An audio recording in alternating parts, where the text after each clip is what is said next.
Well, hello everyone, and welcome back to Life of Wonders. Welcome back to my channel. This is Polo, and today I am going to start a series of reviews in which I will be unboxing and reviewing each one of the Disney Designer Collection dolls that have been released for the Ultimate Celebration line as part of it. And I know I'm a little bit late with this. It's taking me a while, but hopefully I will be catching up, and then I will be reviewing each one right after they are released, and then they are in my hands. I'm very excited about this collection. I know there has been a lot of controversy here because you would either love it or hate it, and there's just too much to talk about. But I actually love this collection very much because we are given the chance for experiencing each individual princess in a completely new way, and that is something amazing in my opinion. Well, first of all, just wanted to make clear that I will unbox it. I will give you the details all around, and I will try to be as comprehensive as I can be, starting with the box and all that. So it might be a bit long, but I hope this can be helpful again, as well as fun to watch and all that, but definitely helpful for all of you who are seeking for a deep sort of review with information about it.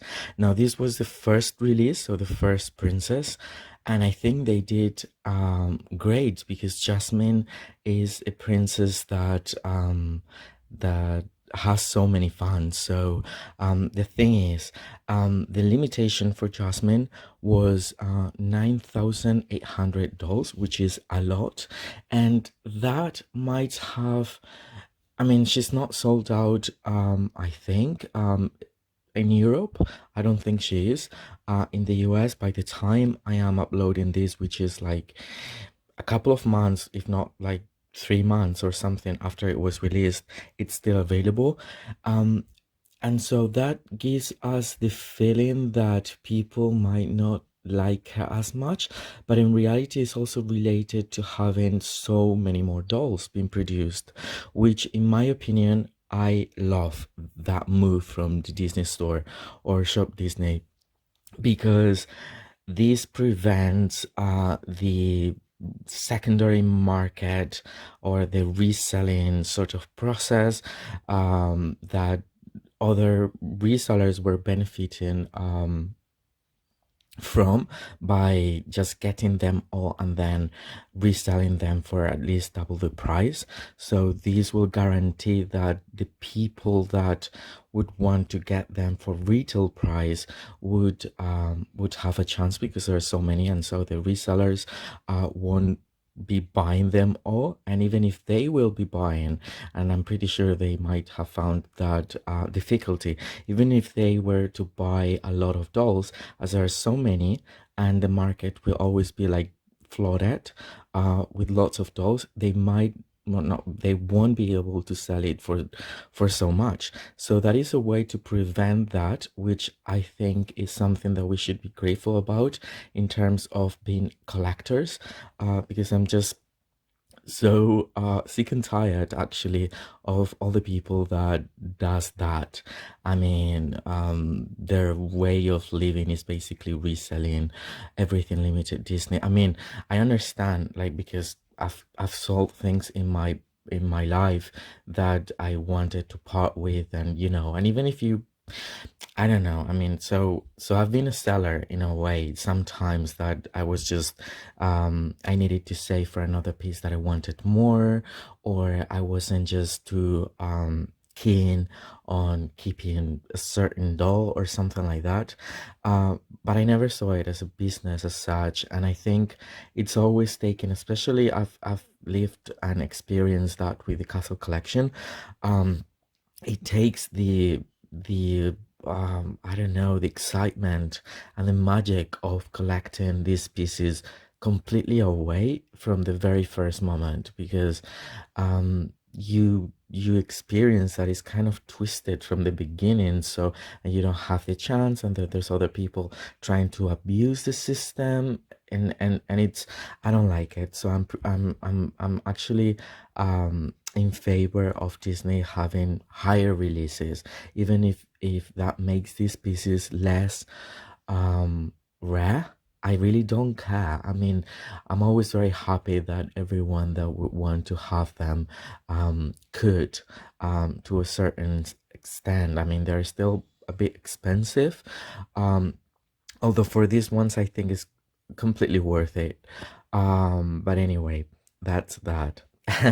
And another thing is that I believe that Disney, well, of course, the thing is, they know that there will be people wanting to buy these dolls, even if it takes longer to sold out completely, and because they're having people who have,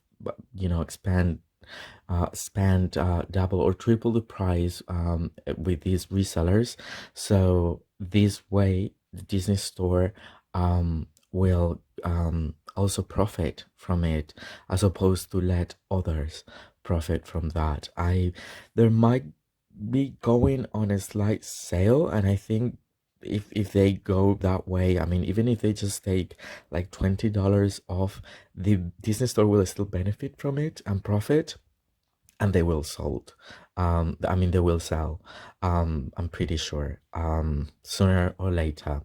So that's pretty cool. Anyway, so I'm going to make this review entirely in English, although I'm planning to make the same review in Spanish as well, because I haven't seen many references and information about it in Spanish, and as I can do it and hopefully help a lot of people that would speak Spanish by doing it in Spanish too, I will do that. It's a lot more effort as well, but hopefully it'll be helpful. So if you would rather watch it in Spanish, I will be uploading another version as well.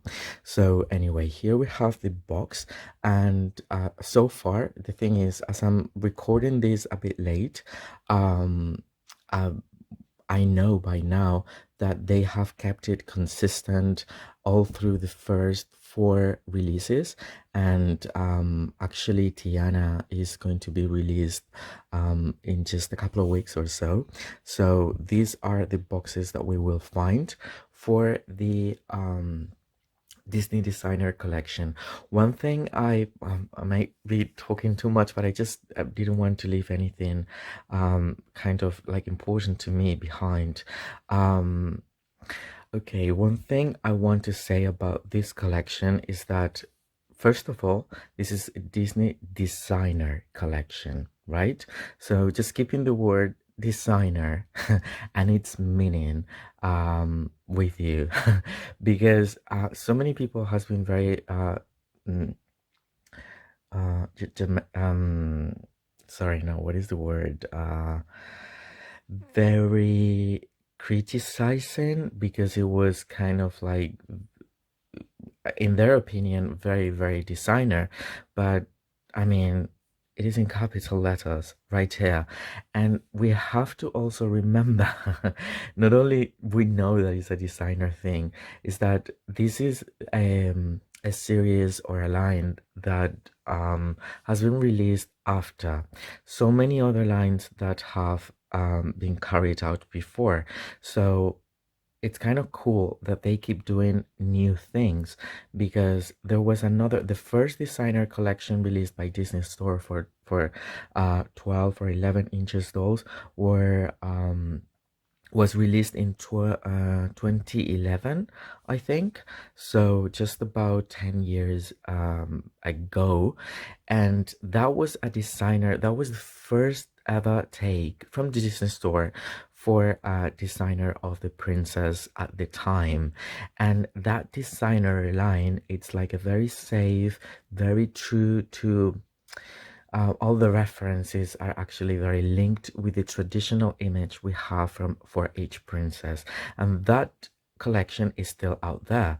So it would be like very silly for them to make another designer line, um being similar to that one when that one is already existing.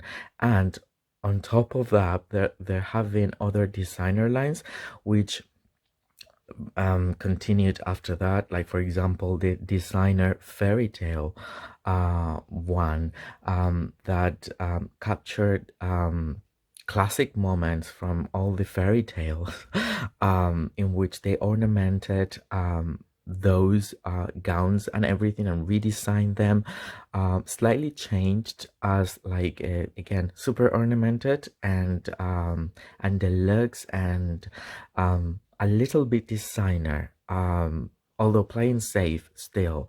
But if you want something that is so true to the fairy tale, then I would recommend the fairy tale line, the designer fairy tale. And then we have had the premiere line, which was actually having as a concept how the, I think there were only like 6 princesses at the time this happened. Probably they will continue this line in the future.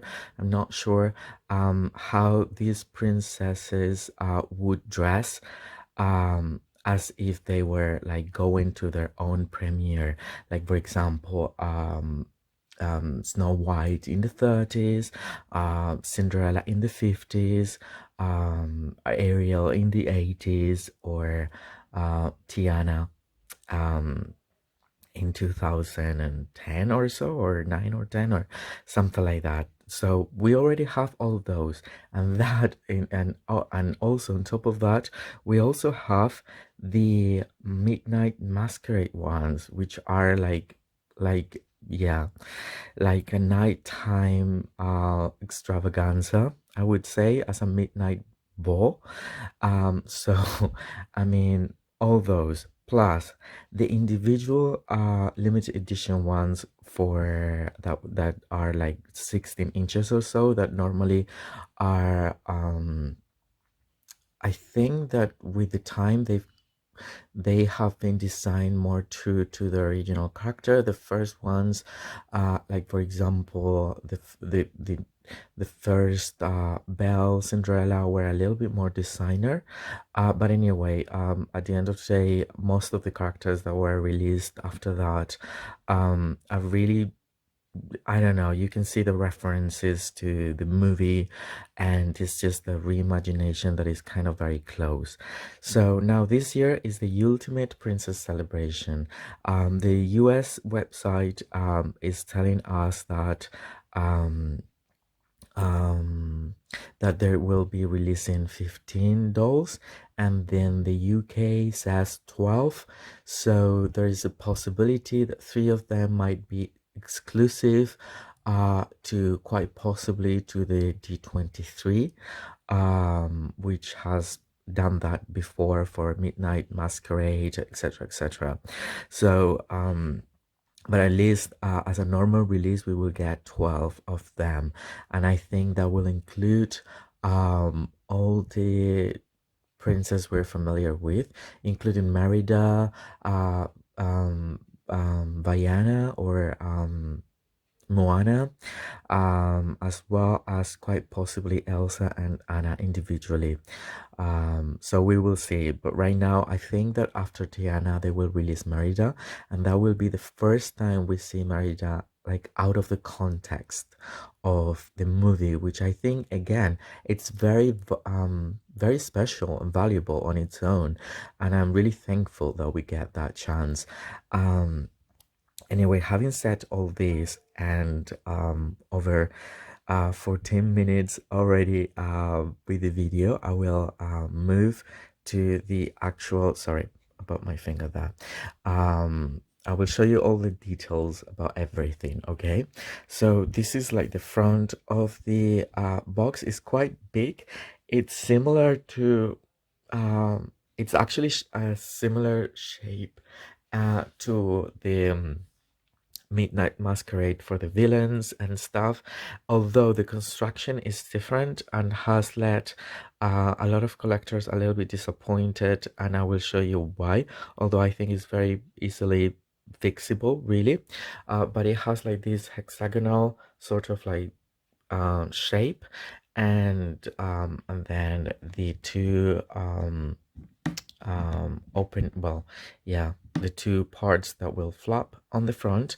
The design is very elegant. It reminds me a little bit of a, yeah, art deco, sort of like with the um with the different motives all around. It's very simple, yet again very elegant, and it doesn't distract too much from the doll itself, which I think is pretty cool. For Jasmine, the box is like brown orangey color, like it has an ombre effect from darker to lighter in the middle, and then we have like these motifs with, I believe, lotus flowers, and over here it says for ages 6 and up, Disney designer collection. In the middle we have the a flower motif here, a little bit of the same around here, and then it has this really sharp opening, and then right over here we can read that it's Jasmine and the limitation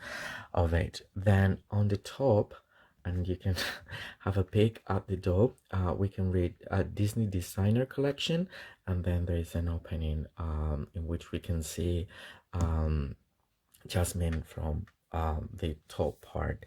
And now I will show you. Now as it continues to this side, there's not much really to it other than just the name here, that is on the second panel. And then right over here we can read the name, but it's actually a little bit pushed to the front, if that makes sense. And now I'm going to turn it like this, and here it's very nice because we get all these little motifs here as well. We have a very long description of it, as well as like a little bit of the inspiration from the designer, that in this case it's been Mark Monterosso. That is a Disney employee, and that is another thing I haven't said, even though I have talked too much. Each individual princess is going to be designed by a different artist, or a different yeah, the design, then the execution, I guess, is it's carried out by all the artists working for these lines.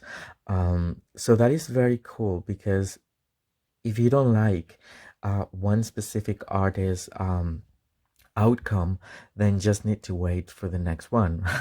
But that won't stick with the whole collection, which I think once again is pretty cool. It's also like very cool that these artists and people are given the chance to express their view through each individual princess, and again that gives us a deeper look to and I don't know, it's more creative to each individual one. So I think that's really amazing, and that is something that I really like. Again, if you don't like the how Mark Monterosso works, then you just need to wait for the next one or something like that. So that is pretty cool. What I'm going to do is, like, I will be reading the description to you. It's in English and in Spanish, so I will read the English part of it, and then I will continue with it. Okay, so I'm going to read it out loud. It's going to be a bit challenging though, because of the color they've chosen for it, which is like yellow or golden, and then the background is orangey, and then it has like this ombre effect that makes it even more difficult, and then the size is very small.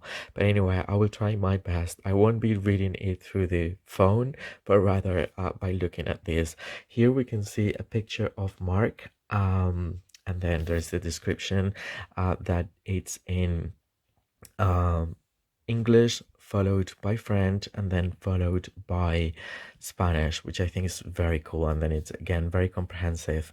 And every doll box will be like this, with a picture of the designer and then a bit of a description in relation to the inspiration and everything.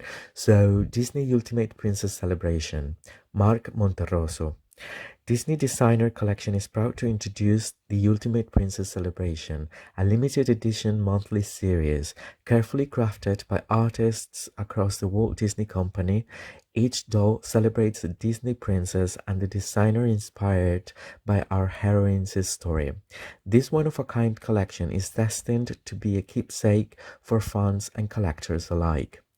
A Los Angeles native, Mark Monterroso grew up in Atwater Village and graduated with a degree in graphic design. For the past 8 years, he has worked as a designer, leading an apparel team at Disney's Creative Campus in Glendale. He has channeled his talent for design into creating this limited edition Princess Jasmine doll. Princess Jasmine was the first Disney princess Mark resonated with because of her darker features. He saw them as a reflection of himself, but it was not just Jasmine's natural beauty, but her strong will to make choices for herself. Not to mention, he loves the princess's quick-wit humor, a trait he shares with the heroine. When she tricks Prince Ali into responding about a boo, it's a move Mark would have pulled. All the wonderful traits about the princess and her longing to do what is right. Here's when it's very challenging because it's almost like mixing up with the same background color. Right, encourage Mark when growing up. For the doll inspiration, Mark used the rich scenery of the palace. It's a scene where Aladdin and Jasmine look out into the sunset. He also wanted her design to be modern while presenting her as a radiant jewel of Agrabah. I think this is a very cool description. Um, I love it. So he's a graphic designer that has worked for the Disney Company for over 8 years, and you can also check him out on Instagram and on the internet. His work for creations within the drag queen sphere that I think has given him a lot of background into knowing so much about fabrics and about fashion in general. And he's also done drag as well, which is pretty amazing. So this is it, and now I will proceed to show you how the doll looks in the box. So here we find well, how when you open it up, how she's displayed. I'm in love with these boxes. I think like they're really really elegant, and then again they won't distract you from the actual doll, while at the same time it complements it really really well. So we have these two floppy parts that have like this angular design around here, and here we will find like a cardboard which is pretty cool, like the size of a postcard or so, and then it's Mark Monterroso. There's the photo right over there. We have the palace. It's really cool.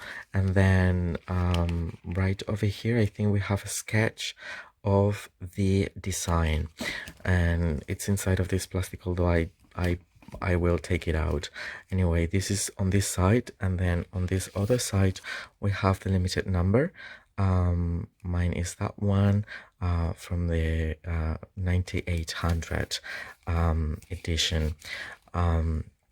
And then this is like the window display through the through which we can actually have a glance at beautiful Jasmine. And there is like the design all around, which is again giving me a lot of like Art Deco vibes. And then there is this little chandelier printed in gold on the plastic of the window. And now, well, and then right over there we can read Disney Designer Collection. The background appears to be like the desert, and Agrabah is like right over there, the palace, Liz. So, and it's like a sunset as well, so it's very warm. I love that they've gone to explore like these colors.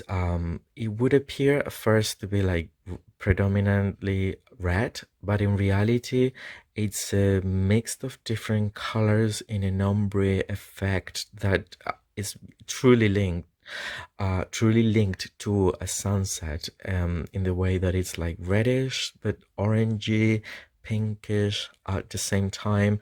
We will explore it, getting close to it now. So what I will do is, the thing is, I will explain to you a little bit of the construction of the box.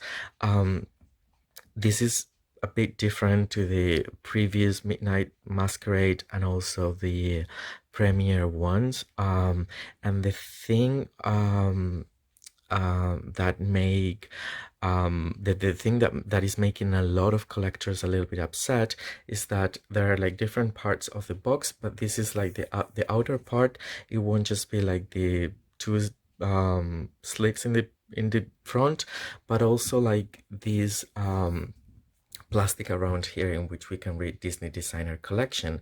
And then when we take it all out, so all this part is like connected, the only piece of the plastic, it is on the inner part. So if you want to display hair, obviously it would be like very hard unless you have like a lot of space, because you can have her close up, and or if you display her open up, then it's taking like double the space. So what most people do is like taking the inner box and then keeping the outside, the outer sleeve or whatever, like stored or whatever, I don't know, but it's like a way to reduce the displaying space. But this time, as the plastic is on the outside, it won't have the protection on the inner part that I will show you now. But that is something that is very, very, very easily fixable, just by buying like a layer of acetate plastic or something, and just cut it with this hexagonal shape and put it on top. Moreover, I'm thinking that if you're collecting more dolls, you can just place the other ones on top, and obviously you will only have like the problem with the ones that are always on top, like on the top layer. But again, just by putting a little bit of plastic, acetate plastic that you can buy through Amazon or at your local craft store, would be really easy, in my opinion.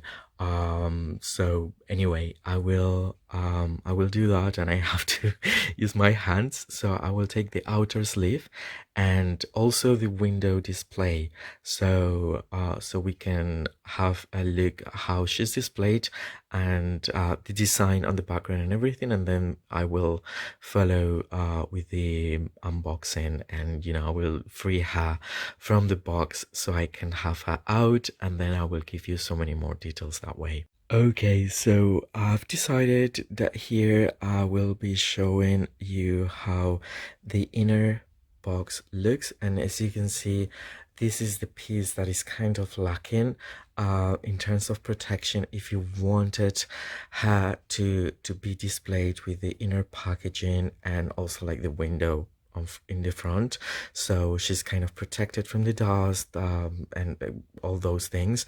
But again, it would be very, very easy to just buy transparent acetate plastic and then cut it and put it on top. You don't even have to glue it if you don't want to. Just put it on top nicely, and that way she will be protected. One thing I like is that I actually love so much the background they've chosen. Like, it isn't just one color or like a one color doing the ombre effect that they've done for the Midnight Masquerade villains, and it's richer, and it's actually a background that I'm going to definitely use. Like, I'm going to remove her really carefully for pictures and stuff, and you can place her back here. I mean, if you're unboxing her, and also like use this background for other dolls of from Aladdin, or it really is up to you, but I find the background really cool and dreamy. We can find stars that have like a bit of a velvety feeling, and it's exactly the same that we could find for the premiere ones. And as you can see, the box, the outer box, and then the window display is kept entirely like this. And I'm also thinking, oh my goodness, we're having like a lot of chances, as we have like this one here. You can still like keep this one to as that the background is all in white. I mean, if you're a bit crafty, you can make another sort of like background for these boxes, which is amazing. I'm so in love with it. And then you can actually have like two displaying cases, like this one and then this one, if you want to like keep this one like that, and then you just put in acetate plastic here and even here, and then you would have two displaying cases, which it's always great because not everyone has the opportunity to have like a glass cabinet or anything like that. So yeah, that is pretty cool. So anyway, this is how she's displayed. I mean, she's just so gorgeous. The thing is, I would keep her as she is and I wouldn't unbox her, but in reality I want to experience a little bit more these dolls, and I also want to experience the background and everything, and I also want to share a full of details review with all of you. And so I'm really not too crossed about liberating her from it, because yeah, I've since the beginning I've thought I would do that. I only think that it's going to take me some time to do it carefully, but that's what it is. So she's just so beautiful, so beautiful. I will give you like a quick yeah, close up of her.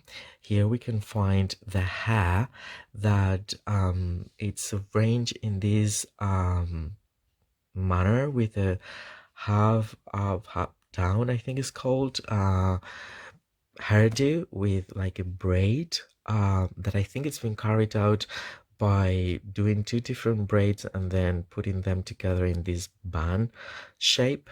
And then there are three jewels. The middle one has the pearly bluish finish, and then the other ones are red and gold. Then we have her face, which I'm obsessed about. I think she looks incredibly beautiful with very thick eyebrows. Obviously the rooted eyelashes. And then here we can appreciate the makeup with the wing, with a lot of like eyeliner, and then there is a bit of a dramatic eyeshadow in the tone, in red tone and golden as well. And she's just looking too adorable. I mean, she looks dramatic, but at the same time very adorable, and I love it. And then the lips are like this dark red burgundy color.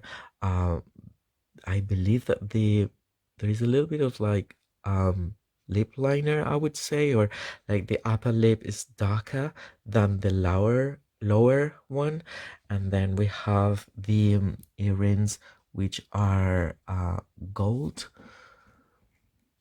I would say metal, although it might be like plastic with a chromatic sort of like finish. And then they both have like a rhinestone in red. And then, oh my goodness, I mean, if we go down, we will find this incredibly beautiful dress that it does not disappoint at all in person. It is just so beautiful. Again, the colors.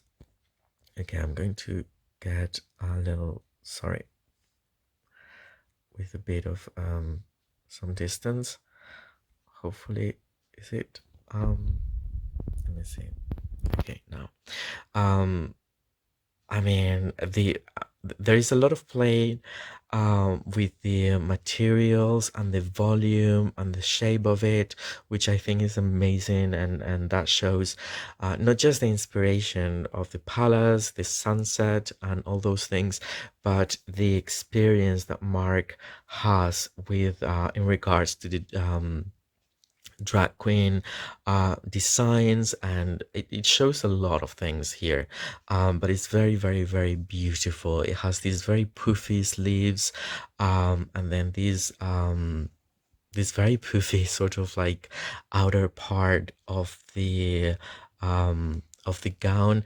There is this really nice feather motif that is wrapped all around her body, and it's, I would say it's metal. I think it's metal, and then it has rhinestones as well, and then there is like this crossed top with the whole ombre effect that is connected to the lower part of it, and it goes from, I believe, lighter to like darker in the middle, and then it goes lighter again, and then there are these two panels. I don't know if there will be more. I think there will only be like two panels that are placed as like, you know, how she's displayed on the front, but I think they're meant to be like on the back as a trail or a cape that is coming from the gown. And then right here they've positioned her hand like this because there's like this amazing purse or back with both like the shorter sort of like hanging lace, and then there is like the purse, and then there is like the longer one that is actually all beads with like rhinestones as well in gold and yellow. This is super beautiful, and that would be like the longer yeah holding thing. And then there's this tassel, it's all metal. I mean, it's just like amazing, and it weighs quite a bit. I don't think it opens, but it looks like super beautiful, and I think this was inspired by the treasures within the Cave of Wonders. Anyway, that's that. Here in the panels we can find these floral motifs that are just incredibly amazing. We have two different sorts of execution for this pattern. There is like the foil printed with rhinestones on the organza part of it. I think this is organza, and then this is like satin, and over here for these two panels it's all embroidered. It's actually all kept together with these ties, but I think I will remove those so I can show you more of it. And then I also think that the inner part of the dress will have a bit of a trail, and then there are these tassels that are super cute, and those make me think of the magic carpet. And then we have, oh my goodness, we have these shoes that are super adorable. I think I would have appreciated a little bit of like painted details, not just like this um single color, but something extra. But they seem to be like sandals, like sandals with a heel, and then this kind of it makes me think of like a bow, like if they were like made with fabric and then tied together, like in the shape of this ribbon. And then there is this like new stand that has like this gold carpet moment which I think is pretty cool. Anyway, so I will remove it all out of the box really carefully, and then I will give you more details of this beautiful Jasmine doll. Okay, so we have here gorgeous Jasmine, completely free from the package. And yeah, I mean, she just earns more points out of the box, I would say, because you can appreciate it all a little bit more. It wasn't too hard to unbox, actually. I thought it would be harder, but it just took me like, I don't know, 10 minutes or 15 minutes, doing it very carefully. But to be honest, I mean, even though everything is has like little plastic ties, um, other than that, and I don't think the ties were leaving like marks on the clothing, other than just this one around here in the satin that is a little bit more noticeable. But other than that, everything is just so cool. um and I know, well, like, okay, so I will continue. This is how she looks. It's a little bit like how she's presented in the box, although it's out of the box right now, but I actually put the two panels in the front, a little bit more to the side, I think, that they were before. They actually work so well this way, as well as just putting them behind, which I'm going to make another perspective with the phone right after I show you this one over here. Um, she stands really well on the stand right there. I was very happy that even though both legs were tied with this plastic tie, they weren't like keeping that funny shape that sometimes when these soft legs are kept in that position, they will, I don't know, they will stay in a weird position forever, because it will remain with the same sort of like, it has like memory, like the memory foam, right? As it's soft plastic, but her legs are really straight. She's got the bend and snap articulation, and then the articulation that we were expecting around the shoulder, elbow, wrist, and also the waist. Um, so I'm going to zoom so you can see her a little better. I hope it's good quality. She's just absolutely breathtaking. Really, I couldn't be happier with her. Now, I'm not going to take the dress off, because like I love her the way she is just now, although I might in the future, and then I will try new dresses and gowns on her. But if I do that, I will do new videos in which I mean, I've been doing that lately, like creating like holiday gowns for the classic dolls and stuff with the ones that I already have from Barbie. So I might do that, and I might do that with actually contemporary fashions, because I love this Jasmine doll so much, and I think she will look amazing. And here we can appreciate a little bit more the purse, that is just so detailed, and it's very detailed and very rich, and it has a nice weight to it.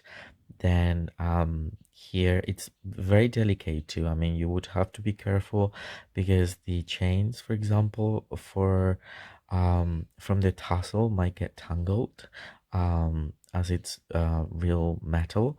And then the same for this chain over here.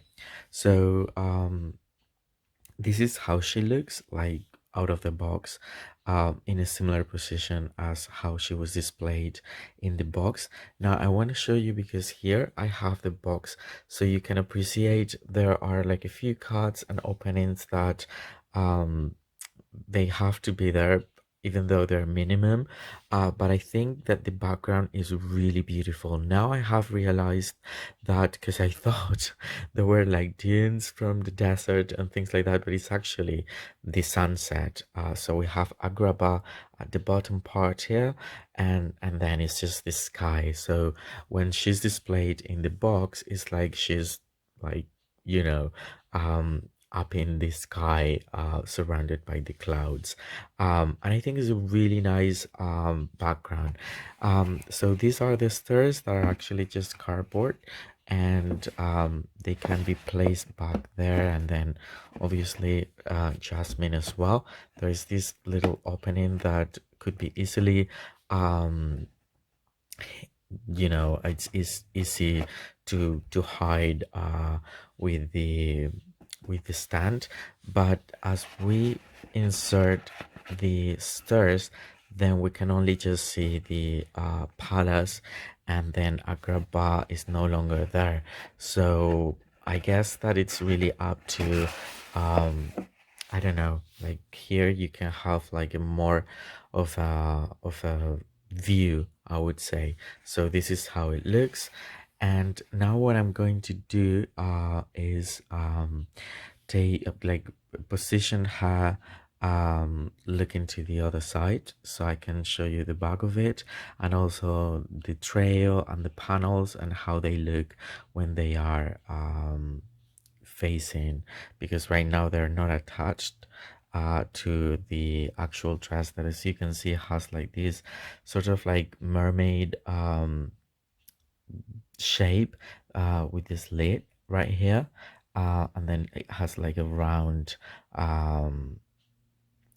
bottom part. The ombre effect is so beautiful. I mean, seriously, I'm so in love. So I will position her in a different manner and I will give you more details. Bueno, aquí la tenemos y como pueden observar, el traje luce espectacular de esta forma también. Como pueden ver, los paneles se pueden posicionar en los laterales, haciéndolo un poco más abierto en la parte delantera, como ya hemos mostrado anteriormente, o completamente en la parte de detrás. Se pueden mover al gusto. Y son muy bonitos. De hecho, creo que en el Instagram de Mark hay un sketch, a un boceto de esta posición del el diseño del vestido. Y bueno, es espectacular, realmente es digno de alfombra roja, desde luego.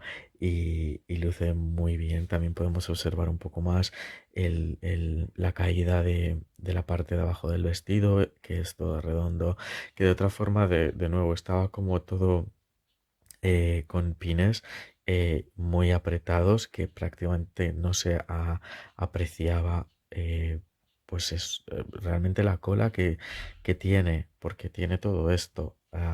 Lo que pasa que, bueno, a lo mejor en comparación con los paneles parece que es muy cortito, pero prácticamente no se podía apreciar nada en la caja, y de nuevo es muy muy bonito.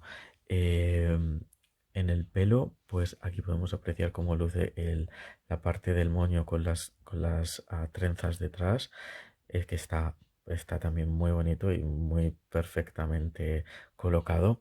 El cabello es muy suave y es bastante largo. De hecho, con estas ondulaciones por lo menos llegan hasta la parte de la rodilla. Eh, pero algo que no me gusta mucho, que bueno, que yo no soy muy fan, es que tiene como 6 o 7 mechones, y cada uno está pues con bastante gel o gomina, sobre todo en la parte de abajo. En la parte central no tanto, en la parte de arriba tampoco tanto, un poco por aquí, pero no mucho. Y realmente no luce muy mal, pero creo que acabaré lavándolo y teniéndolo en general mucho más suave y sin... Realmente estas ondulaciones del final me parecen un poco toscas para lo bonito que podría lucir si estuviera suave y tuviera ondulación, pero no así de esta forma. Entonces seguramente haga eso, pero quería mostrarles de momento cómo luce así. Y ahora de nuevo le voy a poner sin ninguno de los plásticos ni nada dentro de la caja, para que vean cómo queda expuesta una vez desembalada. Y bueno, espero que los detalles vistos desde detrás también le hayan dado una perspectiva bueno, que se puede disfrutar mucho. Well, before I continue, I just wanted to show you that the stand has like this really cool feature. Obviously, it has like the gold, sort of like golden carpet moment, and then on the bottom part of it, we can read Disney Ultimate Princess Celebration, and then there's the signature from Mark Monterosso. And I think this is pretty cool because each stand will have the singularity of being signed by each individual designer. So I think that is pretty cool.